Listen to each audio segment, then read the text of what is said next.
Shalom, kembali berjumpa dalam program pelajaran Sekolah Sabat 5 menit bersama GMAHK Menteng, Jakarta.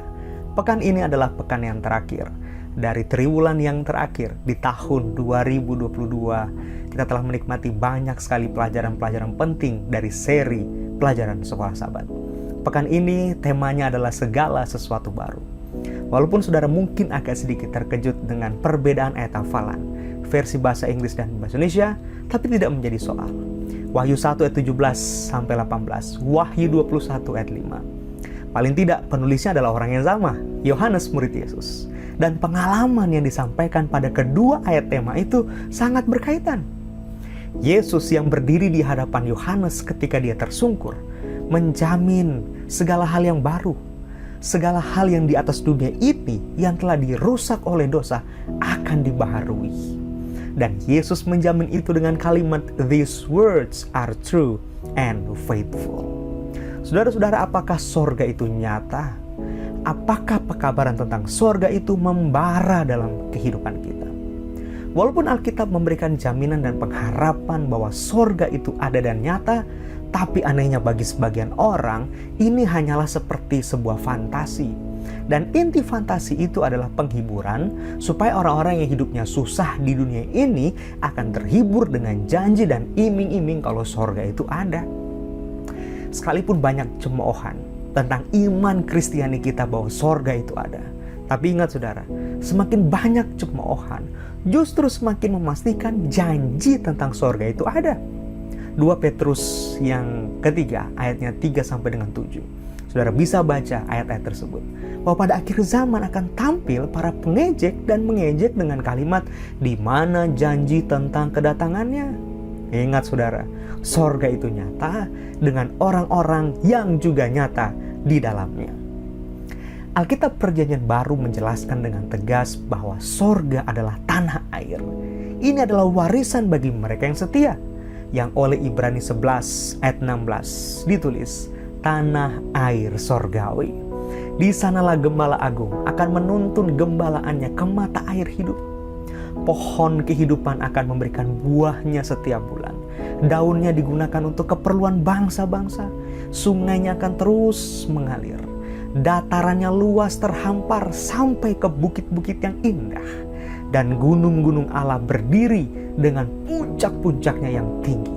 Dan di sanalah umat-umat Tuhan, umat tebusan akan mengembara, dan yang telah menjadi musafir mendapatkan tempat tinggal mereka selama-lamanya. Sekolah Sabat mengutip apa yang ditulis oleh Alkitab bahwa di Yerusalem yang baru, pernyataan Allah tentang kasih-Nya yang menyelamatkan manusia melalui sistem keselamatan dalam bait suci akan disaksikan secara langsung oleh semua umat tebusan.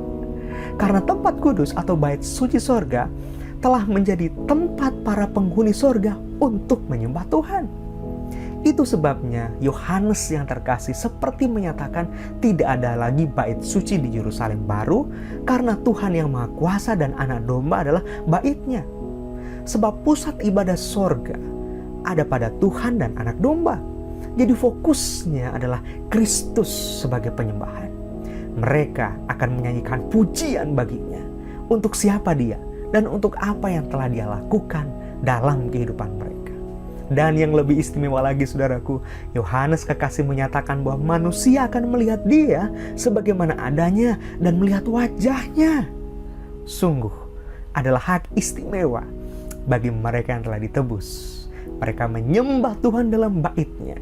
Dan Tuhan memberikan kesempatan bagi mereka untuk menikmati hubungan langsung. Manusia akan melihat dia muka dengan muka saudara, tanpa ada selubung yang membuat kita melihat samar-samar. Manusia, kita yang ditebus, akan berdiri di hadapannya dan memandang kemuliaan wajahnya. Itu sebabnya janji tentang sorga mematahkan segala teori tentang keabadian jiwa yang menderita selama-lamanya. Karena Alkitab sampaikan, di negeri yang baru itu tidak ada lagi ratap tangis atau duka cita. Memang benar, kita tidak bisa menampik fakta bahwa kita manusia yang lemah, penuh dengan dosa.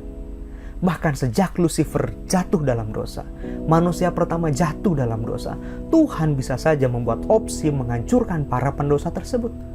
Tapi di dalam kasih-Nya Tuhan justru menyediakan jalan keselamatan. Dan jalan keselamatan ini bahkan sudah ada sebelum dunia ini ada. Dan pusat dari rencana keselamatan itu adalah hidup kekal berdasarkan jasa Kristus bagi semua orang yang menerimanya melalui iman. Dan ini diberikan sebelum, bahkan setelah salib. Ingat, melalui iman dan tidak pernah melalui perbuatan. Manusia akan punya jaminan istimewa ini. Keselamatan kalau mereka menerima Yesus, berserah kepadanya, klaim janjinya, dan menurut pada firman-Nya serta ketetapannya. Inilah saudaraku, artinya memiliki nama Yesus yang tertera pada dahi menurut Wahyu 22 ayat 3-5. Kalau kita punya nama Yesus di dunia ini pada saat ini dan kita tidak berpaling daripadanya, maka itu juga akan tertulis di sorga dan di langit yang baru serta bumi yang baru. Kita perlu mendoakan pekabaran ini agar terus membara dalam kehidupan kita, bahwa sorga itu nyata. Saudaraku, Yesus segera datang. He is on His way. Apakah kita bersedia untuk hari Tuhan itu? Terimalah berkat Tuhan melalui pelajaran Sekolah Sabat. Tuhan Yesus memberkati.